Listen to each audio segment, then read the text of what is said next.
That's just... Hey guys, I just wanted to do a quick video of the things that I took away from 2018, how 2018 has grown me, how my faith has been stretched, and how I'm a totally completely different person than I was in the beginning of the year.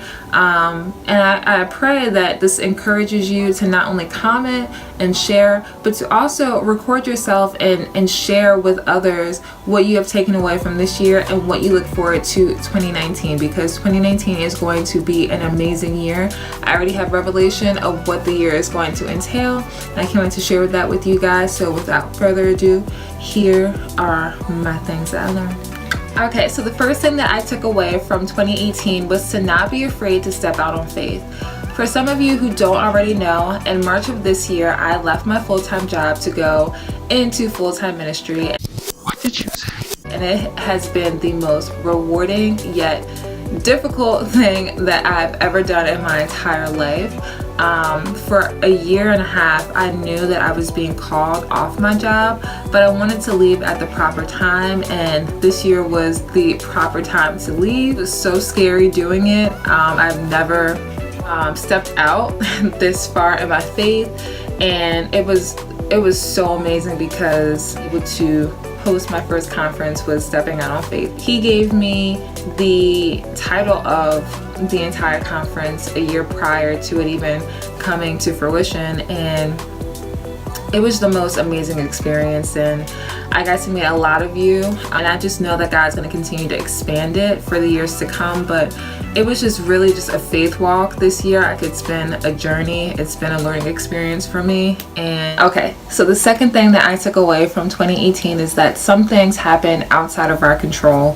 I talked about previously how, you know, this year was a faith walk, and it definitely was that, because in January I actually lost one of my brothers unexpectedly, and that was such a pivotal moment in my faith walk, because I have had situations that have happened in the past where I pushed God to the side because I was upset for something taking place in my life, and this was definitely something that really just crushed my heart because it was so unexpected. I didn't understand, I didn't get it, and I questioned God. I questioned why he would allow it to happen to my family. A couple months later that I realized, you know, the meaning behind my brother's loss, and although it was definitely devastating, it really stretched me and it grew me to know that, you know, time here on earth is but a vapor, and the time that we have on here, we have to do what God has called each and every one of us to do. And you know, the enemy likes to just make us think and allow us to plan our heads that we have so much time. Time is not promised to us, and our life is but a vapor. And it wasn't until months later that God started to reveal why. And the death of my brother was devastating. It crushed my family. It ended up, first of all, bringing us even closer together. Secondly, it made me realize that time is but a vapor. And thirdly, that we are here to make a difference in other people's lives and also to glorify God. So the third thing that I learned was to trust God despite outside influences or opinions. I have heard so many people give me advice this year on what I need to do, what I should be doing, why would I leave my job, this, that, and the third. And at the end of the day, I have to cancel all of those opinions out and just believe and trust in what God has told me to do in my life. I've been learning that people will always have opinions, what you should be doing with your life, and questions on why you do what you do. But if God is instructing you, then you need to obey the voice of God and not the voice of others. So that's the third thing that I took away from this year, and I'm still growing in that because I'm still getting opinions.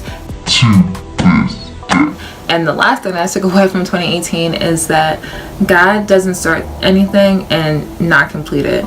The other day, he actually downloaded on me, what promise have I spoken that I have not kept, that I have not fulfilled? And that just ties in with one of my favorite scriptures of all time, Philippians 1:6. He who began a good work in you will finish it until the day of Jesus Christ's return. And that is the most reassuring, fulfilling, and peaceful scriptures of all time. Like, it really, this settles any anxiety, any fear, any worry that I have, and knowing that anything that I do for the glorification and for the advancement of his kingdom will never be in vain and will never be foolish in his sight. I may be foolish to man, but God is well pleased, and he is not going to begin something and not complete. Alright, so like I said in the beginning of the video, if you would like to share a video, please make sure that you read the information. I'll have it down below. You can email us and we'll post it. I kind of want to do it on December 31st, and I would love to be able to hear what you guys have taken away from this year, what you look forward to in 2019, and we can just be excited together and grow together. So I want to hear from you. Make sure you share, comment, like it, and I love you guys so much. You have no idea.